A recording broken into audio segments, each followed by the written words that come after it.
Hey guys, how's it going? Lynn here, and I've got another challenge video for you today. It's honestly been a while since I last played through either Black 2 or White 2. Despite this, I still have very fond memories playing through both. So I thought it would be a little fun to try out a hardcore solo run, which is honestly a little different from the last two videos that I've done previously. So, you've seen the thumbnail and the title, so you know this solo run is going to be done with Lucario. The hardcore rule set that I'll be using here: I must only use Lucario in battle. I am allowed to have Pokemon that can use HM moves, but I'm unable to switch out. I can't use items during battle, with the only exception, of course, is being able to use held items. And lastly, if Lucario faints, the run ends. Before we get started with the run, you guys, if you enjoy these challenge videos, be sure to smash that like button. Tell me what other Pokemon and generation that you want to see next. And of course, subscribe to the channel. All of it helps by pushing the content in the algorithm so more people can see, and I greatly appreciate the support, you guys. I hope you enjoy. So, like I said, it has honestly been a while since I last played through these games, and I've gotta say, this is honestly Game Freak's greatest game when it comes to sprites. Part of me wishes that they kept making with it, and, eventually getting up to 2D HD games, versus going 3D with Pokemon X and Y. Be sure to let me know your thoughts, you guys. Do you wish Game Freak kept up with the sprites, or do you actually prefer the 3D models in open world? I'm genuinely curious to hear what you guys think. So, with everything set, you guys, I leave the comfort of my home and run to my rival Hugh and his little sister. After telling her to go home, he follows me to meet up with Bianca to get my starter. After obtaining Lucario and the Pokedex, our rival Hugh begs for one as well. And while I try to leave, Hugh demands a battle from us. So because Lucario is set to Snivy, that means Hugh chooses Tempig. I honestly did this in the hopes that later down the line in the game, he'd be more of a challenge for Lucario. However, for now, it is honestly a very simple and easy battle. Also, get used to seeing Middle Claw, as that's going to be my main attacking move until level 15. After the battle, of course, Hugh runs away. Bianca shows us, then, what a Pokemon Center has to offer. And it's here in Generation 5, where Game Freak has fused both the Pokemon Center and the Pokemon Mart into one big building. And honestly, this has been a feature that has been in every single game since. After that, both my mom and Hugh's little sister meets us and gives me 2 maps. And now, of course, I am tasked to give one of them to my rival Hugh. And honestly, I'm kind of forgetting just how long this early game goes on for, because as we enter Route 19, Bianca tries to show us how to catch a Pokemon. And I just have to say it, we're at Generation 5 already. And honestly, how many games are we into now? I kinda wish Game Freak added in the ability to skip being able to capture Pokemon. A lot of players have been playing the game since the very beginning. We all know how to do it. Not much further ahead, we encounter a crazy man above me. Why, it's the former champion Alder from the first games. What are you doing up there, Alder? I'm going to jump! Oh! Oh, look at that, he's actually alright. So he goes a little bit further and he brings us into his town. And he wants to help us train, but notices we have 2 maps. Knowing it's for Hugh, he tells us he's probably a little bit further ahead on Route 20. Upon entering the farm, this is our second rival battle against Hugh, and, well, because we have Lucario, this was honestly another very easy match. Upon Hugh's defeat, we're then introduced to the farm ranch owners, and they task us to find their missing herdier. Throughout this area, we do go up against a few trainers, and they weren't really much of a challenge for Lucario, as most of them had either a Patrat or Lillipup. And I've got to be honest with you guys, I did actually try attempting this same hardcore solo run with Slowpoke, and something that I forgot about is that many of these early trainers have the move Bite. And honestly, despite my best effort, and I honestly couldn't for the life of me really make it very far past the first gym because of this. So if you've actually reached this part of the video, go ahead and leave a comment down below. RIP Slowpoke. Now, while searching the farm, I did catch a Lillipup, and I managed to reach the end of the farm's property, and I find a Team Plasma Grunt that had taken the herdier. and simply just staring at them made them throw a TM out of frustration at us. And with that done, I headed back to Alder, and he had me fight against 2 trainers to help with making me stronger. And I was expecting to steamroll through both of these with ease, but I honestly have no idea how lucky this Panpour was. Cause I missed not once, not twice, but 3 times. Oh, wait, no, make that 4 times that I missed Metal Claw. After that, the other battle went completely fine. Alder sent us on our way back home, Aspertia City, to tackle the first gym. When we did leave town, however, Alder was once again waiting at the top of the cliff for us. As he jumps down and breaks his ankles one more time, he gave us the Oran Berries, which might honestly come in handy for us. As we return back home, I go straight for the gym to challenge Sharon. And I know I did mention this before, but I am honestly happy to see that Black 2 and White 2 taking place a few years after the first games, playing somewhat similarly to Generation 2 taking place a few years after the story of Generation 1. Anyways, Chirin, the gym leader, tasks us to face off against both trainers before we can go ahead and battle with him. Both trainers are easily dealt with because this gym focuses around using normal type Pokemon. Unfortunately, of course, my Lucario isn't level 15 yet, so I haven't learned Force Palm yet. So it is nothing but a Metal Claw. And finally, after defeating both trainers, I am able to challenge Chirin. Despite the fact of not even having the super effective Force Palm move, Chirin was still easily dealt with. And I obtain the basic badge. Feeling good, I continued on to reach the next town.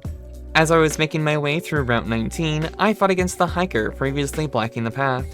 During the battle, of course, I leveled up to 15 and learned Force Palm. Every normal type Pokemon is now fodder.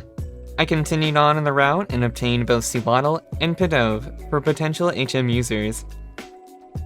After taking on the few trainers remaining in the area, I finally made it to Verbank City.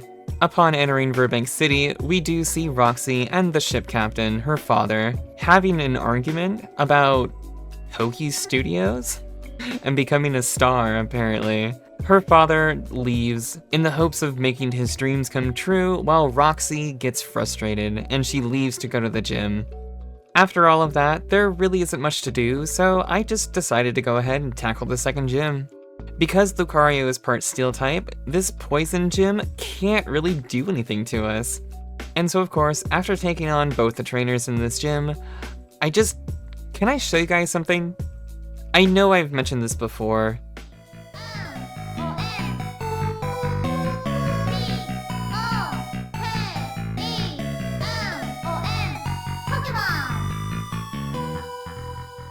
Why haven't we gotten any voice acting in Pokemon games? Honestly, I find it a little odd is all. Anyways, battle time. We've got Roxy, the Poison-type gym leader. Similar to the previous 2 trainers, Lucario easily deals with her team, as most of her Pokemon attacking moves are rendered completely useless, thanks to Lucario's immunity to poison. And with that, the Toxic Badge is obtained. Upon leaving Verbank Gym, I was in need of a boat to reach the next area, and remembered how Roxy's old man was trying to make it big on the big screen at Poke Studios. So, since we were invited, I might as well go. However, this is probably the one thing I always found really boring playing through the games originally, so I'll just skip it. After all that, I go ahead and go back to Verbank, only to be blocked by Team Plasma Grunts once again. They run away shortly after we kick their butts, and apparently I've got to go chase one of them down back on Route 20. After finding them and taking them down a second time, we are finally able to take a boat ride and arrive in Castelia City. Upon entering the city, a creepy clown gives me a bike. I hate clowns. However, a super sick bike, I go ahead and explore the entire city for a bit until I finally reach the gym. Which of course, Berg, the gym leader, was away. As he ran away, he was saying there might be trouble and taken off. Shockingly, of course, we see Iris arrives, and after hearing both Team Plasma and how Berg left, as quickly as she'd arrived, Iris took off. And now it is time to explore the sewers. I encountered our rival Hugh the moment that we entered, and we both pair up to tackle Team Plasma Grunts, which of course we both make quick work of them. After doing so, we see the gym leader Berg appear. After they left, and after everyone else leaves, I go ahead and explore the sewers for a bit and collect items to obtain the leftovers. Now it is time to head out and tackle the third gym. You know, outside of the other two gyms previously, I quite like this gym's layout, to be honest. The previous two gyms kinda lack style. As simple as it might be, this actually feels like a proper gym in comparison to the previous two. Thanks to Lucario's typing and bulky stats, there's honestly not much challenge to the trainers in this gym. So, of course, we do go ahead and challenge Berg. And honestly, up until this point, this is probably the first time Lucario has come close to fainting against his best Pokemon, Leavanny. Since both Leavanny and its previous evolution resist fighting-type moves, we're only allowed to use Metal Claw. But, of course, after defeating both of them, Dwebble is easily dealt with, despite having low health. And with that, you guys, the insect badge is mine. 3 gyms down, only 5 to go. And after preparing for a bit, stocking up on supplies and everything, I headed north to Route 4. There's honestly not really a ton to say about all of this, beyond, of course, meeting Corliss again, showing us his magic trick of snapping his fingers and making the crystal blocking the route move. And then he forces us to a battle? Like, really, dude? Because he favors steel types, Lucario's able to easily slap them silly. After doing that, I kind of bypass the rest of Route 4 for now, at least, so that way I can head straight to the next city. Alright, so you guys, honestly, playing through these games back in the day when they originally released, I loved the Join Avenue. Back then, for its time, it was honestly really, really cool. Being able to set up shops and things so that players can obtain various items, it was amazing. It was honestly really, really cool. I remember working on this to the point of having shops that actually gave me extra Master Balls and, you know, various other things. If I still have it by chance on my old save, I'm gonna go ahead and share it here.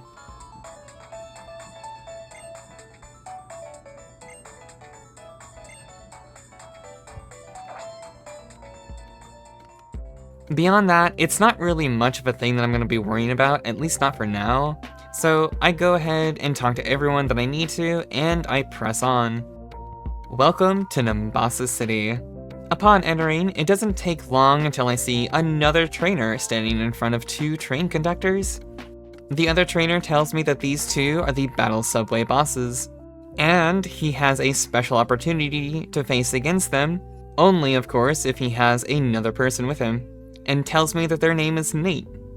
So I guess here we go, you guys. Subway bosses Ingo and Emmett send out Girder and Boldore. I start out on turn 1 with Metal Claw against the Boldore and manage to take out half of its HP. Nate's Duat finishes it off with Water Pulse. Honestly, it's really feeling like this is simple enough because they only have 2 Pokemon. However, the Girder then uses Wake Up Slap. And oh my god, it slaps hard. Leftovers, of course, only heals just a tiny bit of HP, bringing me back up to 32. And honestly, I'm fearing for the worst here. Honestly, looking back, I probably should have went with Detect, knowing that the Girder would use Wake Up Slap once more because it sees a kill with Lucario. Instead, however, I used Metal Claw in the hopes to deal enough damage to it, and DeWatt would finish it. Again, like the Boldore. Sadly though, Nate had other plans, and used Focus Energy. Help me! Help me! And with that move, Lucario's fate was sealed. So, there you have it, you guys. Sadly, I was not expecting the run to end so early. I honestly should have played a bit better using Detect, especially after knowing how much damage its first hit did with Wake Up Slap.